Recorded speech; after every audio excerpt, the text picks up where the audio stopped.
Natikman mo na ba ang 79 pesos 2-piece fried chicken at may 6 na iba't ibang flavor? Hindi lang yan, only Java rice pa. O san ka pa? Tara, banatan na natin yan. Let's go!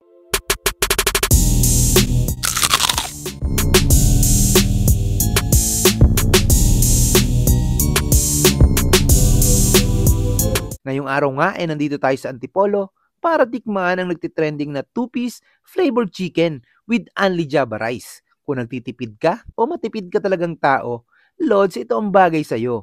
Kasi sa 79 pesos mo, may dalawa ka ng chicken at 1 tusawang kanin. Dito lang yan sa Kogyo Gate 2, Barangay de la Paz, Antipolo City. Kung mahilig ka mag-rice papuntang Marilake, siguradong madadaanan mo to. Pag napadaan ka ng malaking kalsada at may mga nagtutumpukang mga tao, nasa tamang lugar ka na.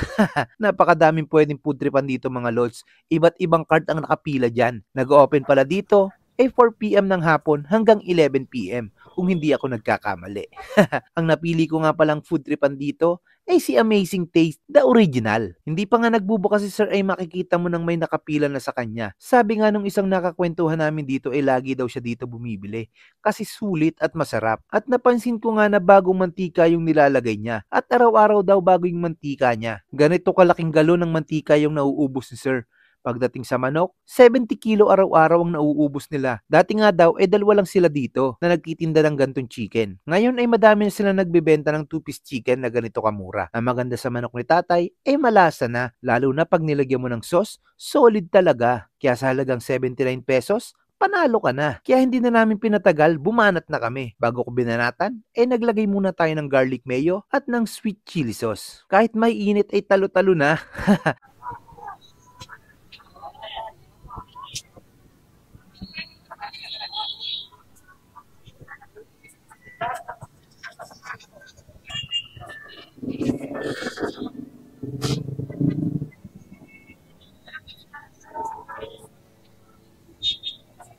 Haba ng pila. Buti talaga kami nakarating dito. Nakarating na rin yun.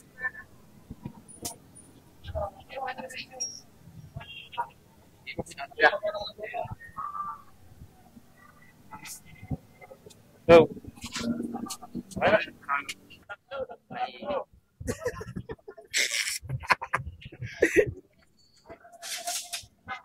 Minsan masarap din po-mood trip sa mga ganitong lugar. Bukod sa mura, mai-enjoy mo talaga kasi kahit saan ka lumingon, makikita mo yung mga subo ng tao na nakakagana talaga. Shoutout din pala kay Sir at sa mga taong nakasama namin po-mood trip dito. shoutout din nakilala sa mga taga-Tascos. Kung mapadaan ka ng Kogyo, rektahin mo na ang Amazing Taste, the original. Napaka-solid yan mga lods. At sobrang bait pa ni tatay. O paano? Hanggang susunod dating food trip. Paalam!